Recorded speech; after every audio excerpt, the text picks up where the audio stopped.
On July 8, 2003, a Little Caesars cashier in San Jose, California, received the most unusual call.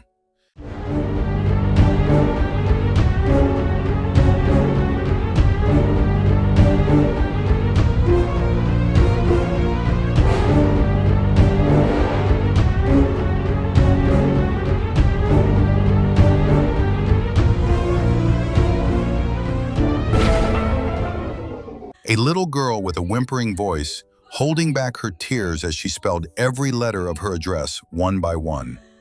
Little did they know she had been kidnapped, and her abductor was forcing her to call them. After multiple days of captivity, this had been her only contact with the outside world. He went downstairs, came back upstairs with a pizza, and was standing with a pizza box and was staring at me, and he handed me a flyer. And on the flyer was a picture of me, and it said, "Missing." He turned to me, he was like, "I have to get rid of you tonight." Kidnapped, assaulted, and held in bounds, 9-year-old Jeannette Tamayo was long gone when the police finally arrived at the scene. A young girl was abducted from her home after school. The police later got their hands on some footage from a nearby security camera, but it was quickly deemed useless due to the low quality of the recording. Police have no leads in the disappearance of 9-year-old Jeannette Tamayo. After days without any development in her case and no statewide Amber Alert issued, Jeannette knew she had to take matters into her own hands. My fear turned into courage, and I told myself, I'm a fighter, I'm gonna make it. In the thriving city of San Jose, California, in the heart of Silicon Valley, 9-year-old Jeannette Tamayo just got off her school bus and was heading home. Once there, she noticed that the screen door was slightly ajar. She thought that maybe her mother came back from work early and didn't think much of it. Once inside, she went to her room and realized that something was wrong. Her bedroom window had been smashed and there was broken glass everywhere. She immediately took a step back and ran toward the phone to call her mom, but to her dismay, the cable had been cut off.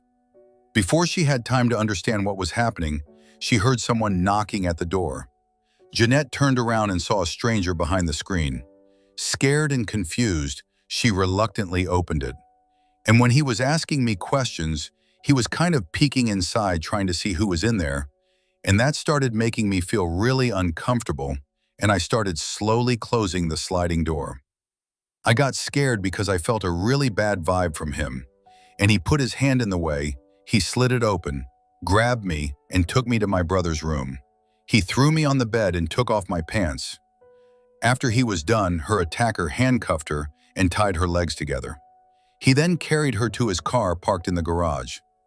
There the man tried to open the door but couldn't lift it more than a few inches before he saw another vehicle stopping right in front of the garage. From the back seat, Jeannette recognized her mother's car. My brother crawled under the garage when it opened a few inches. The first thing I told him was to run. But her attacker was already at it. He got out of the car and started walking toward him. At only 15, Paul knew he wouldn't stand a chance, but he chose to fight him anyway. He grabbed a screwdriver from the counter and ran at him.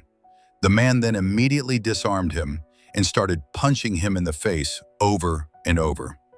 Restrained by the handcuffs and the rope around her leg, Jeannette couldn't do anything except watch in horror as the man dragged her brother inside the house. As soon as they entered, they came face to face with Rosalia, Jeannette's mother. She attempted to fight the man and successfully separated him from her son. Then Paul rushed toward the kitchen cabinet and pulled out a frying pan from it. He tried to help his mom, but once again, the man disarmed him before he could do anything and turned the improvised weapon against Rosalia, striking her repeatedly until she fell to the ground. I remember hearing my mom screaming, and it went quiet. I couldn't hear much after that, and I see the man rush back into the garage and into the car. And when I seen blood on his face, I was like, "Did you kill them?" And he just started laughing, and I just started to cry. I was like, I didn't know if he had killed them. I didn't know like if they were there anymore, if he had killed them. And I was just thinking with the blood on his face that they were gone. My family was gone. Driving like a madman, Jeanette's kidnapper cut through some of her neighbor's bushes. Fighting through her restraints, she managed to turn around and take one last look at her house before they turned the corner. She felt an overwhelming feeling of relief when she made eye contact with Rosalia running amok behind the car. Her face was heavily wounded. Not far behind, her brother Paul was painfully limping towards some bystanders, waving his arm in the air and screaming for help. "Call the police! Call the police!" As soon as the car passed the corner, Jeanette started to scream at the other drivers passing by, slamming her shoulder against the window in an attempt to catch their attention. But her undertaking didn't go unnoticed, as her attacker immediately grabbed the screwdriver from earlier and violently attacked her. After being hit twice, she moved out of his reach. I just remember sliding down, laying there and looking up at the ceiling of the car and just thinking to myself, "I'm not gonna make it. I'm gonna die." Back at the house, after the police arrived, Rosalia was refusing to get into the ambulance. She was trying to explain everything that happened to the detective and the other officers. But her condition kept getting worse by the minute, and her panic state didn't do much to help. So after they secured Paul, they had to force her onto a stretcher against her will. They were both sent to the nearest hospital. With their only witnesses gone, the police had barely any information to work with. From the get-go, they knew that Jeanette had been kidnapped and that someone broke into the house, cut the phone cords, and attacked them before leaving with her. But other than that, all they had was the crime scene. One of the first things that I did notice in the garage was a lot of blood. I knew at that point this was a very violent crime. You start thinking, are we going to bring her home alive? Heather Randall, the detective assigned to the case, initially thought that maybe some of the blood around the kitchen and the garage belonged to Jeanette. As her forensic team were grabbing samples and examining the scene, she also called in handlers and bloodhounds to get the search started as soon as possible. But sadly, this didn't lead them very far, since neither Jeanette nor her attacker were injured during the initial attack. As this was happening, she also noticed a security camera in the driveway of one of the neighbors. By reviewing the footage it captured in the last hour, they were able to establish a rough timeline of the events. 30 minutes before Jeanette arrived, her attacker smashed her bedroom window and burglarized the house. He then went back to his car and waited for Jeanette to arrive. Afterward, he followed her and knocked at the door. He then assaulted her in the bedroom for almost 30 minutes, at which point they headed to the garage. Meanwhile, Paul and Rosalia made it to the house. In the last bit of the recording, we can clearly hear Rosalia and Paul screaming for help. "Call the police! Call the police!" But Randall was mainly interested in one particular moment. Here, when the attacker's car was right in front of the camera. In California, it is mandatory to have either a name, a license plate number, or phone number tied to the perpetrator to issue a statewide Amber Alert. It's heartbreaking. You have the evidence right there. It's so close, and yet you need just a little bit clear video. So before she was able to fall back on Paul and Rosalia, she alerted the media, hoping that even without an Amber Alert, maybe the population would mobilize themselves anyway and spread the word about her disappearance. Together with her department, they got service helicopters in the air with loudspeakers calling out her name, and gave press conference after press conference just to make sure Jeanette's name was on everyone's mind in San Jose. It puts 1,000 more sets of eyes out on the street, and we knew it was extremely important to push the information out to the public. Give them a picture of Jeanette, make sure that flyers were flooded throughout the city. Along the way, Jeanette kept mental notes of every turn they made, hoping she would be able to find her way home if she ever escaped. After a short ride, the car suddenly stopped. The man drove into the garage of a large white house. He opened the door, picked her up, and carried her inside. There he went up the stairs to the second floor and opened a locked door. Behind it was a very small room with a TV, a little window, a bed, and a bathroom. He threw her on the ground and approached her with a menacing look. After each assault, he would clinch her wrist to the shower head using a pair of handcuffs, run the water, and leave her there for a while. Like, I started to break down and cry, and that was my only safe place was the shower, because every time he left me in the shower was when he didn't touch me, he wouldn't hurt me, or he wouldn't rape me. The next morning, the aftermath of the kidnapping took its toll. While the rest of the Tamayo family gathered around Rosalia in San Jose, the police asked some of the family members to take part in the public address. In the morning, he was watching the news again.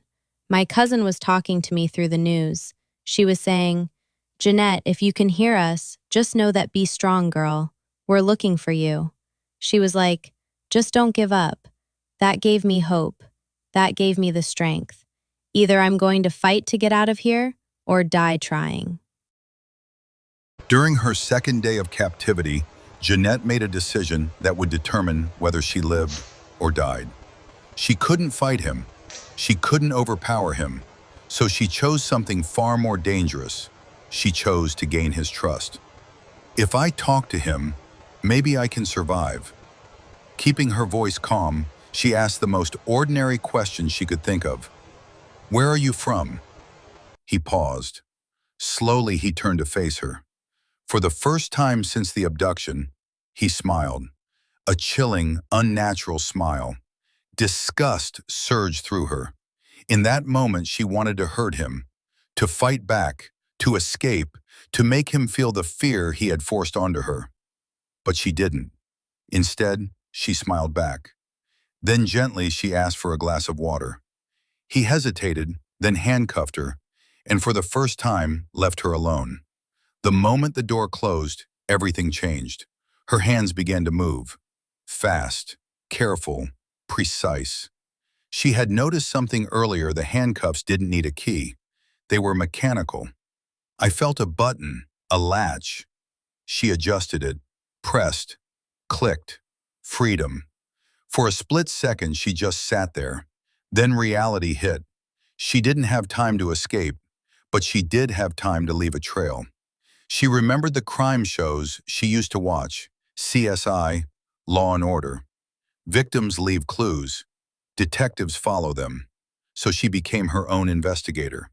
She grabbed his watch from the nightstand, ran to the toys, picked up a small clay turtle, then rushed into the bathroom and took her underwear.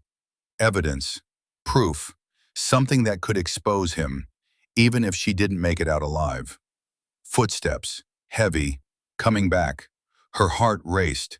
She jumped onto the bed, locked the handcuffs back in place just in time. The door opened. He looked at her, suspicious. She held her breath. "Please don't check." But he didn't. He believed her. By the third day outside that house, her family was breaking. The police had nothing. No leads, no location, no answers. And when they told her mother that after 48 hours, most kidnapped children are never found, she refused to believe it. She couldn't. Inside the room, Jeanette was changing. The fear was still there. The pain was still there. But something else had taken over. Focus, strategy, survival. Her plan was working. He was starting to trust her. "Are you hungry?" he asked. She nodded. He handed her his phone and told her to order pizza. This was her moment. When the man on the line asked for the address, she listened, carefully. Every number, every word, locked in her memory, just like the car route, just like everything else. Later, the doorbell rang. Her kidnapper left the room. When he came back, something was different. He was smiling. He placed the pizza on the floor, and on top of the box, a missing poster. Her face, her name. He looked at her and said, "I have to get rid of you tonight." Then he walked out.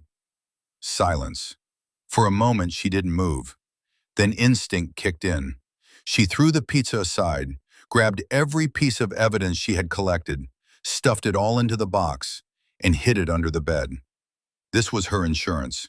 Her voice, if she didn't survive. When he returned, everything escalated. Without warning, he grabbed a pillow and forced it over her face. Darkness, pressure, no air. She fought, twisted, struggled, but he was stronger. Her lungs burned, Her body weakened. Then one last surge of adrenaline. She turned her head, just enough to breathe. 5 seconds later, he stopped, as if nothing had happened. "Do you want to take a shower?" Moments later, another knock echoed through the house. Loud, persistent, hope. She wanted to scream, but before she could, his hand covered her mouth, silencing her. They waited, still, until the knocking stopped. The silence returned. Then he moved her. Downstairs, into the dark garage, into the car, handcuffed again. The engine started. She cried, screamed, broke down. Then, slowly, she calmed herself. "I did the best I could." She thought she was going to die, but still, she kept observing, counting turns, tracking time. Even now, she refused to give up. After over 30 minutes, the car stopped. Neon lights flickered outside. A liquor store. He grabbed her by the hair, pulled her close. "If you tell anyone, I will kill your family, and I will kill you." Then, he let her go. She ran, not thinking, not stopping, straight into the store, her body shaking, her mind overwhelmed. The cashier looked at her. "Are you okay?" Then his expression changed. "You're the girl from TV." He called 911 immediately. Minutes later, police arrived. Jeanette was safe. But she wasn't done. Not yet. Because she had something they didn't. Evidence. She reached into her pockets and pulled it all out. The watch, the items, the proof. Then she drew the house, described the route, gave them everything. Every detail she had stored in her mind. The detective looked at her. "Can you find the house?" Jeanette nodded. "I think I can." And she did, guiding them turn by turn, until suddenly, that's it. Within minutes, the house was surrounded. SWAT moved in, K9 units followed. Inside the attic, they found him. David Montiel Cruz. He fought back, but it was over. He was arrested. And under the bed, they found the pizza box, filled with evidence, everything she had prepared, everything she had risked her life to protect. Jeanette survived, but survival was only the beginning. The years that followed were heavy: fear, trauma, silence. For a long time, she stayed inside, afraid of the world, afraid of people. But she didn't stay there forever. Years later, something changed. She chose to fight again. Not for survival this time, but for purpose. Today, Jeanette is no longer just a survivor. She is a future detective, a voice for victims, a reminder that even in the darkest moments, courage can still exist. No matter what life throws at us, we all have the ability to keep going. I turned my fear into courage, and I got my family back. If this story moved you, share it.